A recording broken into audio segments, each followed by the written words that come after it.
bulmak biraz zahmetli oldu. Haritada gördüğümüz noktaya Google Map yer göstermiyor, yol, rota göstermiyor. Yandex'in gösterdiği rotayla epey bir yol gidecekken meğer öyle değilmiş.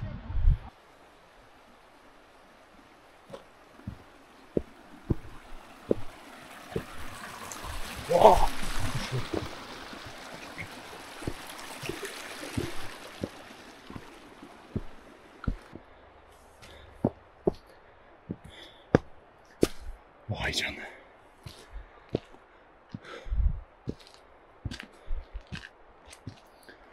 Üzerinde fidanlar, ağaçlar çıkmış. Çatısı kiremit ama toprakta olmuş hep. Dış cephesinde bir renklendirme ya da kabartma görünmüyor.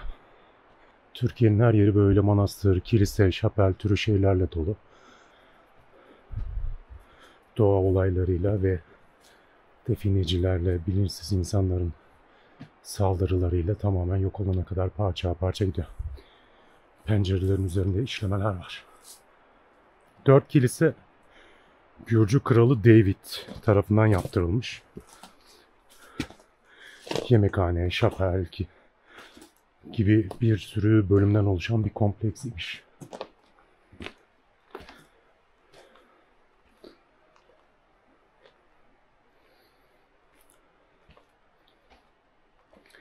Geçtiğimiz tek kale köyünde bir eski Ermeni yapısı falan görmedik köyün içinde. Belki o köyde yoktu bu manastır varken. Genelde daha bakir yerleri kuruyorlar ya. Hem fiziksel saldırılardan korunmak için hem de salgın hastalıklarda toplumdan uzak durmak için hem de rahiplere eğitim vermek için, insanlardan uzaklaştırmak için.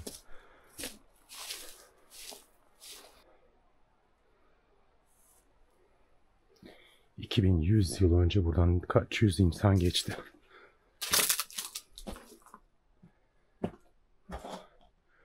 Yukarısı çökünce toprak ortada kabarmış kalmış. Burası bir koridor. Karşı tarafta toprak yığıntısı. Oraya bir de şu sağdaki kapıdan bakalım.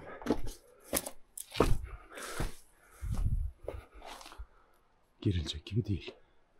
Tamamen yıkıntıdan. Çünkü şu taraf tepe. Tepeden bu tarafa doğru yığılmış tonoz.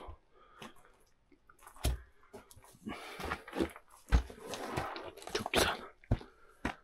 Birçok göz olması daha ilgi çekici yapmış. Burası yeniden örülmüş gibi. Öyle bir iyiliği kim yapmış? Ağaçlar, toprak ve doldurmuş. Çatısı yıkılalı çok olmuş. Şurada kemer var bakın. Diğer odada gördüğümüz gibi şu kemerler karşıya geçiyormuş. İhtişamına bak. Ana binaya gidiyoruz şimdi.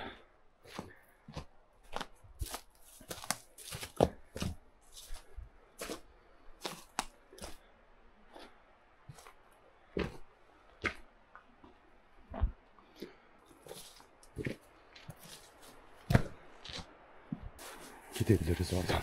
İçine en son girelim. Çok serinmiş burası bakın.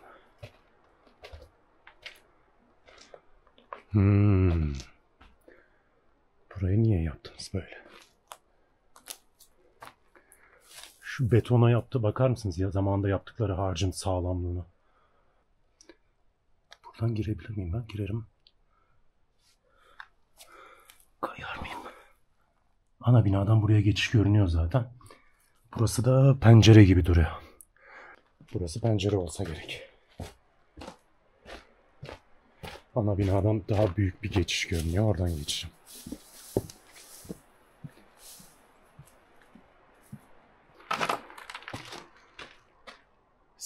Ah. Çok güzel. Kocaman. Deminki deliğe bakalım da sırayla gitmiş olalım.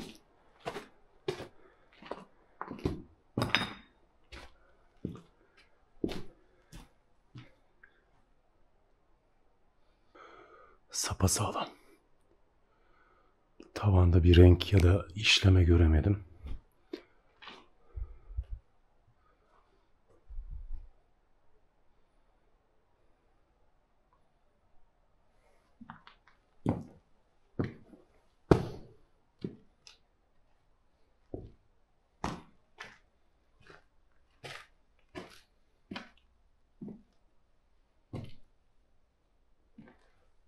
Demin gördüğümüz pencere şurası. Burası bir oda ama odanın altında da bir yer var. Hemen karşıda toprak yığıntılarını ben görebiliyorum. Yani girsem adımı attığım yerde kalacağım. Devamı görünecek gibi değil.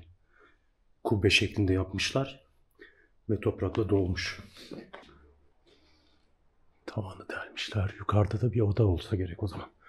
Nasıl çıkıyorsa bakalım. Yukarıda bir kubbe daha var ve bir de arada duvar. Zemin. Bembeyaz.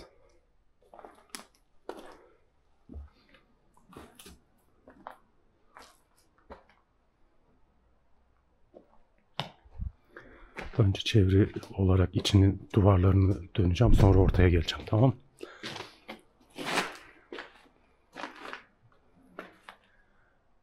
Bu mum getirip yapmışlar herhalde.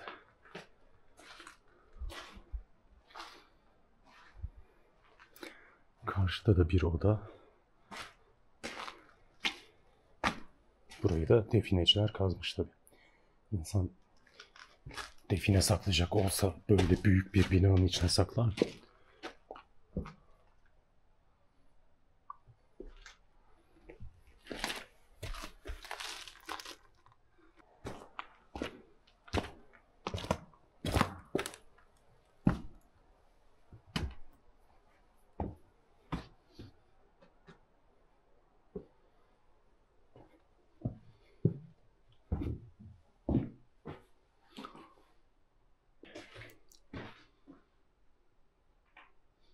Yukarısında bir tadilat yapılmış gibi duruyor.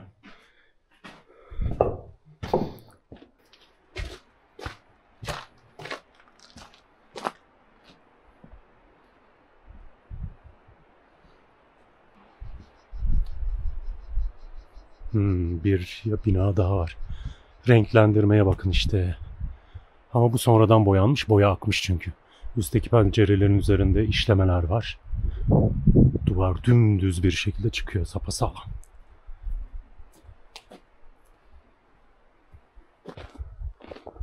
Burada biraz daha renkler değişiyor bakın. Mor gibi bir boya mı o?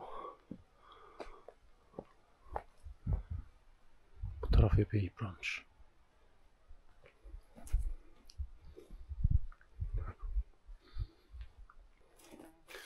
Üst katı da drone'la göstereceğim artık size. Oradan bir koridorla geçilen bir yer daha var arkada böyle. Şu pencereler içeriye bakıyor. Şunun üzerine çıkabilir miyim?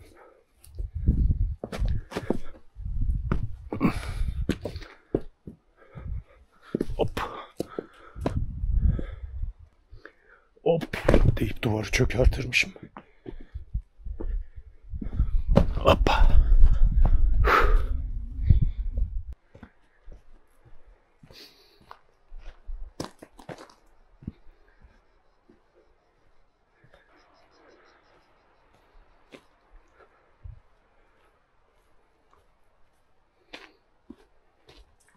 Başını öldür. Curiosity killed cats. Buralar hep yapı bakın.